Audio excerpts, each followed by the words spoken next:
सुप्रभात। आज हम BA B.Ed द्वितीय वर्ष की रीति काव्य की प्रथम इकाई केशवदास के पदों का अध्ययन कर रहे हैं। केशवदास की रामचंद्रिका जो उनकी प्रबंध मौलिक काव्य कृति है, उसमें निहित जो अंगद रावण संवाद है, अंगद रावण संवाद के पदों का हम पिछली कक्षाओं से निरंतर अध्ययन कर रहे हैं। अंगद रावण संवाद, जैसा कि आप सबको विदित है कि अंगद रावण संवाद वो ऐसा संवाद है जिसमें केशवदास की उस प्रबंध मौलिक लिखी गई रामचंद्रिका की सर्वाधिक ख्याति और प्रशंसनीय जो भाग रहा है वो उनका अंगद रावण संवाद ही रहा है। वैसे तो रामचंद्रिका के अंतर्गत 9 प्रकार के संवादों की चर्चा मिलती है, जिनमें भी मुख्य रूप से अगर देखा जाए तो सुमति विमति संवाद, राम परशुराम संवाद, सीता रावण संवाद, सीता हनुमान संवाद और अंतिम संवाद जो उसमें आया है वो आपका अंगद रावण संवाद है। और अंगद रावण संवाद में जो देखा जाए तो उसमें केशवदास ने रावण और अंगद के मध्य जो संवाद अर्थात जो वार्तालाप कराया है, वो वार्तालाप उन दोनों पात्रों के माध्यम से न केवल उन पात्रों को बल्कि केशवदास को भी उनकी वाक कला की निष्णातता को दर्शाने के लिए सिद्धहस्त साबित हुआ है। तो जो अंगद रावण संवाद है उसमें जो पात्र दोनों जो आपसे जो चर्चा करते हैं, जो संवाद करते हैं कि रावण के बातों का जो जवाब अंगद प्रस्तुत करते हैं और अंगद के संवादों का जो जवाब रावण प्रस्तुत करता है, वो एक दूसरे पर व्यंग बाणों की वर्षा के माध्यम से वे करते हैं, क्योंकि अंगद परम राम भक्त है और रावण परम शत्रु है राम के। तो जो एक दूसरे पर जो व्यंग कसते हैं, उस व्यंग को हम अंगद रावण संवाद के अंतर्गत देख सकते हैं। लेकिन इतना इस बात में कहने पर ही ये बात साबित नहीं हो जाती कि मात्र व्यंग बाणों की वर्षा हुई है, लेकिन व्यंग तो किया है एक दूसरे पर, आक्षेप करते हैं दोनों एक दूसरे पर, लेकिन एक मर्यादा में रहकर, एक शिष्टता में रहकर, क्योंकि इसका जो रामचंद्रिका जो ग्रंथ लिखा है, इसका उपजीव्य ग्रंथ रामायण और रामचरितमानस रहा है। इसीलिए जो वहाँ से जो तुलसीदास की रामचरितमानस का जो लंका कांड है, उस लंका कांड को उपजीव्य केशवदास ने माना है और उस लंका कांड के आधार पर ही उन्होंने अंगद रावण संवाद का सृजन किया है। तो अंगद रावण संवाद के पदों का हम पूर्व में अध्ययन कर चुके हैं। आज हम पद संख्या 23 का अध्ययन करेंगे कि डरे गाए विप्रे अनाथे जो भागे, पर द्रव्य छोड़े पर स्त्री ही लाजे, पर द्रोह जासे न होवे रति को, सो कैसे लरे वेश कीन्हे जति को, गेंद करियो में खेल को हरिगिरि केशव दास, शीस चढ़ाए आपने कमल समान सहास। यानी इस पद में रावण पुनः राम की निंदा कर रहा है उनके भक्त अंगद के समक्ष कि तुम्हारे राम को मैं वीर योद्धा नहीं मानता हूँ, जिस राम को तुम ईश्वर मानते हो मैं उस राम को ईश्वर भी नहीं मानता हूँ। नहीं मानने के पीछे जो मूल रूप से कारण है, वो कारण ये आता है कि पहली पंक्ति की अब हम व्याख्या करना प्रारंभ करते हैं कि डरे गाए विप्रे अनाथे जो भागे, यानी राम के साथ उनके जीवन काल में जो स्थितियाँ रही हैं, उन स्थितियों पर व्यंग कस रहा है रावण कि तुम उस राम की महानता की बात कर रहे हो और तुम उस राम को मेरे सामने बड़ा सिद्ध करने की कोशिश कर रहे हो जो एक ब्राह्मण से डरता है, एक शक्तिहीन ब्राह्मण से डरता है। अनाथे जो भागे अर्थात अनाथों की तरह अपना राजपाट छोड़कर भाग गया।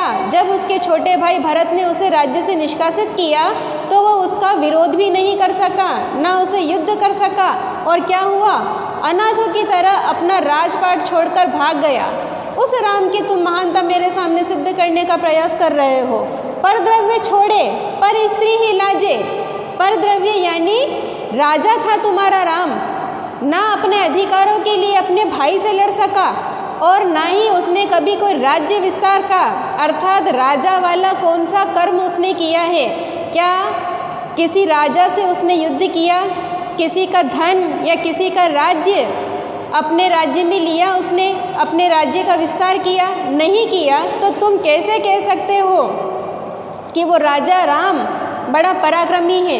पर स्त्री ही लाजे, यानी पर स्त्री को देखने मात्र से ही तुम्हारा राम तो लजाता है, यानी शर्माता है, लज्जित होता है कि पर स्त्री की तरफ तो वो दृष्टि उठाकर तक नहीं देखता।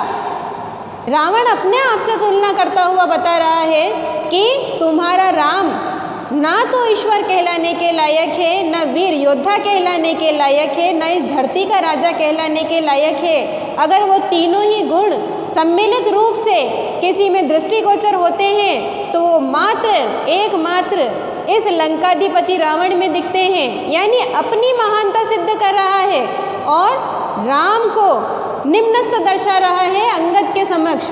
दूसरी पंक्ति में कहता है परद्रोह जासे न होवे रति को, यानी तुम राम को राजा कहते हो अंगद, जिससे परद्रोह विद्रोह तो होता ही नहीं है। राजा का काम ही होता है विद्रोह करना, युद्ध करना, और ऐसे व्यक्ति की तुम प्रशंसा कर रहे हो जिसने अपने जीवन में कभी कोई युद्ध ही नहीं किया, जिससे रति भर भी यानी थोड़ा सा भी अंश मात्र भी उससे विद्रोह नहीं हुआ अपने जीवन में। सो कैसे लड़े वेश कीन है जति को, यानी ऐसा व्यक्ति श्री राम के लिए कह रहे हैं रावण कि ऐसा व्यक्ति क्या युद्ध करेगा जिसको उसके भाई ने राज्य से निष्कासित किया और वो वहाँ से निष्कासन को स्वीकार करके अपना राजपाट छोड़कर एक सन्यासी के वेश में भटक रहा है। वो भला क्या युद्ध कर सकता है जिसने अपना राजकीय जीवन छोड़ दिया हो, एक राजा का जीवन यापन करना शीघ्र ही छोड़ दिया हो और एक सन्यासी का वेश धारण कर लिया हो, जंगलों जंगलों में वन वन में वो भटक रहा है, वो भला क्या युद्ध करेगा। गेंद करियो में खेल को हरिगिरी केशव दास, केशव दास जहाँ जहाँ पर अंगद रावण संवाद में मिलता है, केशव दास यानी केशव अपने विषय में कह रहे हैं, यानी जो उनके मन में विचार आ रहे हैं वो अपने पात्रों के माध्यम से बुला रहे हैं। इस प्रकार से जहाँ पर भी होता है लिखा हुआ कि कवि अपना नाम उन पंक्तियों में लिखता है तो वो कवि अपने कवित्व की छाप दर्शाता है उन पंक्तियों में कि ये मेरे विचार हैं लेकिन मैं अपने पात्रों के माध्यम से कहलवा रहा हूँ। अब यहाँ पर पुनः केशव रावण के माध्यम से विचार कहलवा रहे हैं कि रावण अपना अहंकार व्यक्त कर रहा है अंगद के समक्ष कि गेंद करियो में खेल को हरिगिरी केशव दास, यानी मैं परम शिव भक्त हूँ और भगवान शिव जिस कैलाश पर्वत पर निवास करते हैं मैंने तो उसको भी गेंद के समान उठा लिया था, यानी मैं इतना शक्तिशाली और बलशाली हूँ और तुम्हारा राम मेरे आगे क्या टिक सकता है। शीश चढ़ाए आपने कमल समान साहस, यानी मेरी भक्ति देखो तुम अंगद कि मैंने अपने आराध्य भगवान शिव को अपने शीश कमल पुष्पों के समान साहस यानी सहसों बार हजारों बार उनके सामने अपने कमल समान शीश को मैंने अर्पित कर दिया, यानी भक्ति तो इसे कहते हैं। लेकिन फिर भी जब वक्त आया, जब समय आया तो मैंने क्या किया, खेल खेल में ही उस मेरे आराध्य भगवान शिव जिस पर निवास करते हैं जिस कैलाश पर्वत पर, उसको मैंने अपने मज़े के लिए, अपने आनंद के लिए और उनको भी अपनी शक्ति और वीरता का परचम दिखाने के लिए मैंने उस कैलाश पर्वत को एक गेंद के समान उठा लिया और भगवान शिव मेरा कुछ नहीं कर सके। यानी जो पद संख्या 23 का हम अध्ययन कर रहे हैं जिसकी व्याख्या मैंने आपके सामने प्रस्तुत की, उस पद में इतना ही आपको ध्यान रखना है कि इसमें अंगद को रावण अपने संवादों के माध्यम से अपने अहंकार को, अपने बड़प्पन को दर्शा रहा है और भगवान राम की निंदा कर रहा है। किसके समक्ष? राम भक्त अंगद के समक्ष, रामदूत अंगद के समक्ष। पद संख्या 24 का अध्ययन हम करेंगे कि जैसो तुम कहत उठायो एक गिरिबर, ऐसे कोटि कपिन से बालक उठावही, काटे जो कहत शीस काटत घनेरे घाग, भागर के खेले कहाँ भटपद पावही, जीत्यो जो सुरेश रन सांप ऋषि नारी ही को, समझहु हम द्विज नाते समझावही, गही राम पाई सुख पाई तरे, तपि तप सीता जो को देहि देव, दुंदुभि बजावहि। यानी रावण का संवाद सुन लिया है अंगद ने। अब रामदूत अंगद पुनः अपने संवादों के माध्यम से रावण के इस दर्पपूर्ण उक्तियों का अकाट्य यानी जो काटा न जा सके ऐसा तर्क प्रस्तुत कर रहा है और व्यंग कसेगा। वो व्यंग किस प्रकार कसता है अंगद रावण पर, उसका अध्ययन हम करेंगे कि जैसो तुम कहत उठायो एक गिरिवर। जिस कैलाश पर्वत को उठाने की रावण चर्चा कर रहा था, अब उसी का जवाब अंगद उसे प्रस्तुत कर रहा है कि हे रावण, जिस कैलाश पर्वत के लिए तुम कह रहे हो कि मैंने खेल खेल में गेंद के समान उसे उठा लिया था, ऐसे कोटि कपिन से बालक उठा वही। यानी ऐसा एक पर्वत उठाकर तुम अभिमान कर रहे हो रावण, लेकिन ऐसे करोड़ों पर्वत बानर का बच्चा यानी एक बंदर का बच्चा एक साथ उठाने में सक्षम है, इतनी शक्ति और इतनी सामर्थ्य रखता है, तो तुम कहाँ के बलशाली और वीर हुए रावण। तुम तो एक पर्वत उठाने की बात कर रहे हो और हमारे कुल में, वानरों के कुल में तो एक छोटा सा वानर का शिशु यानी बालक, वो भी करोड़ों पर्वत को एक साथ उठा रखने की सामर्थ्य रखता है। काटे जो कहते शीश, काटत घनेरे घाघ। और जो तुम शीश काटने की चर्चा कर रहे हो कि मेरी भक्ति इतनी महान है कि भक्त के रूप में मैंने भगवान शंकर को अपने शीश अर्पित किए, तो जिस शीश को काटने की तुम बात कहते हो, ये कोई बहुत बड़ी बात नहीं है जो तुमने किया है। भागर के खेले कहाँ भट्ट पद पावही। यानी ऐसे मस्तक तो जो जादूगर होता है, जादू दिखाता है, तमाशा करता है, वो तो ऐसे मस्तक खेल खेल में ही काट देता है, तो क्या उसे हम महान मान लेंगे। यानी रावण की निंदा की है कि रावण, जो तुम एक पर्वत उठाने की बात करते हो, तो हमारे वर्ग में यानी बंदरों का जो बच्चा होता है, वानरों का जो शिशु होता है, वो एक बच्चा भी करोड़ों पर्वत को एक साथ उठा रखने की सामर्थ्य रखता है, शक्ति रखता है। और तुम तो इतनी बड़ी बात बता रहे हो कि मैंने एक पर्वत उठा लिया।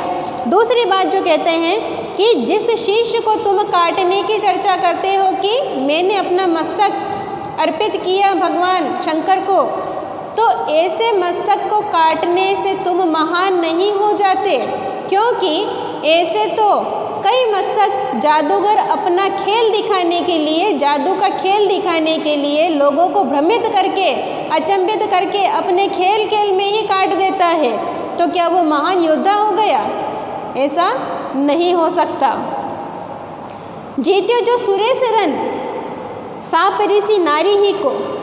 यानी इस पंक्ति में अंगद पुनः रावण से कह रहा है कि जो युद्ध तुमने इंद्र से लड़ा रावण और विजय प्राप्त की, वो विजय तुमने इसलिए प्राप्त की और इंद्र तुमसे पराजित इसलिए हुआ क्योंकि इंद्र को गौतम ऋषि की पत्नी अहिल्या के साथ दुष्कर्म करने की सजा मिली थी। अगर इंद्र ने ऐसा अनैतिक कृत्य नहीं किया होता, गौतम ऋषि की पत्नी के साथ ऐसा दुष्कर्म नहीं किया होता, तो वो शापित नहीं होते और कतई वो तुमसे युद्ध में कभी पराजित नहीं होते और ना तुम कभी देवलोक को जीत पाते।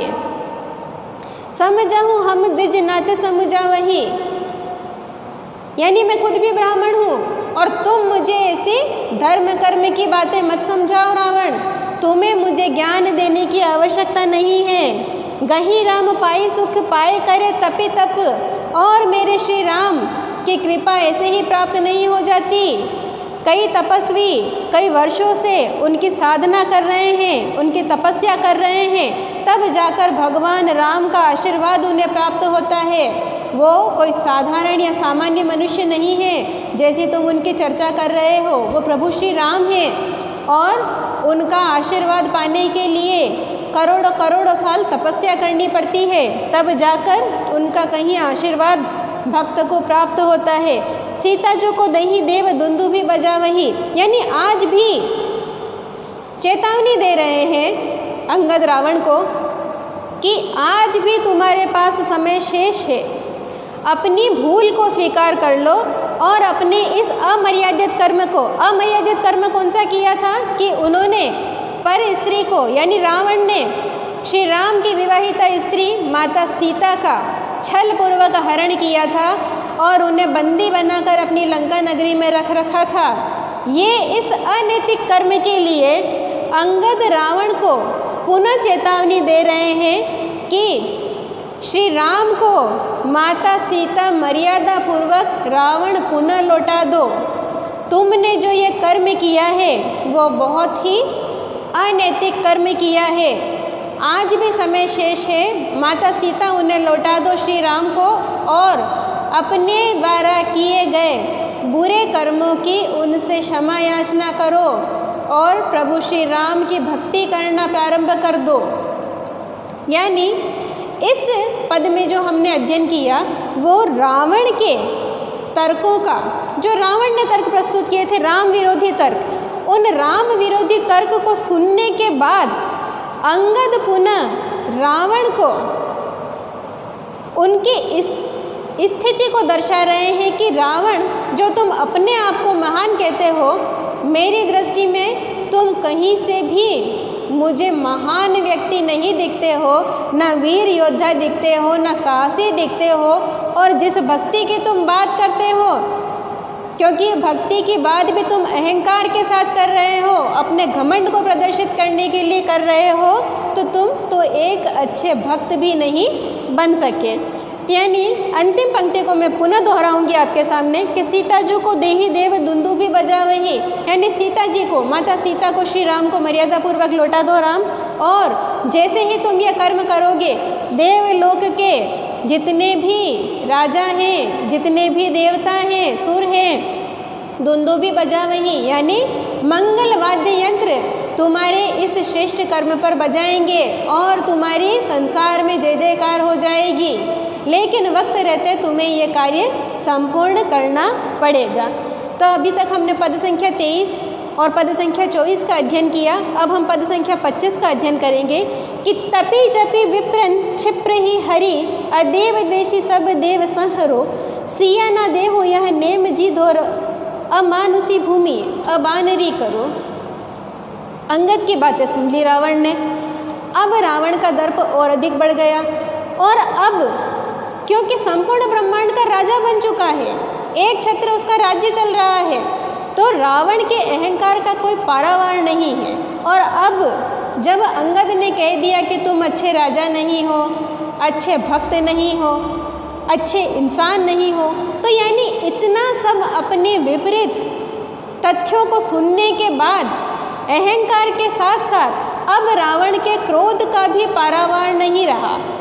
और अब वो अंगद से पुनः कहता है कि तपि जपि विप्रन क्षिप्र ही हरि, तपि अर्थात तपस्या करने वाला, जपि यानी जप करने वाला, ईश्वर का नाम स्मरण करने वाला, विप्रन यानी ब्राह्मण, और क्षिप्र ही कहा गया है क्षत्रियों के लिए, हरि, अदेव देशी सब देव संहरो, अदेव यानी राक्षस विरोधी, राक्षस विरोधी कौन है?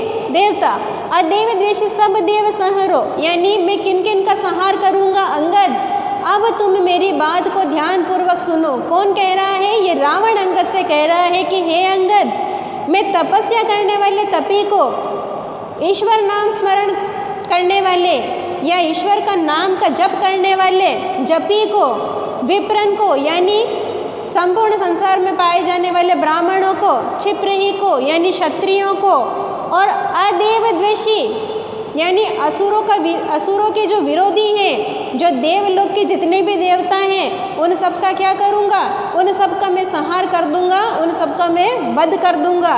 सिया न देहो ये नेम जी धरो। और जिस सीता को तुम श्री राम को लौटाने की जो बात मुझसे कह रहे हो, तो अब मेरी बात कान खोल कर सुनो अंगद तुम, कि सिया न देहो यानी सीता को मैं किसी हाल में, किसी स्थिति में राम को पुनः नहीं लौटाऊंगा। यह नेम जी धरो यानी ये नियम या ये व्रत कह लो, मैंने अपनी आत्मा में स्वीकार कर लिया है, यानी मैं दृढ़ प्रतिज्ञ हूँ कि राम को मैं स्वयं झुककर सामने नहीं जाऊंगा और सीता किसी भी स्थिति में राम को नहीं लौटाऊंगा। अमानुषी भूमि अमानरी करो, यानी धरती पर से मैं एक भी मनुष्य का अंश शेष नहीं रहने दूंगा, और न ही अमानरी करो। और जिस बंदरों की टोली और बंदरों के समूह की राम ने सेना बना रखी है, और तुम जो बंदरों का समूह राम के नाम की माला जपते हो, राम की महानता सिद्ध करते हो, उसके साथ उसके सहयोगी बनकर कार्य करते हो, तो मैं इस संसार में, इस पृथ्वी पर एक भी मनुष्य और एक भी बंदर को शेष नहीं रहने दूंगा, मैं सबका संहार कर दूंगा।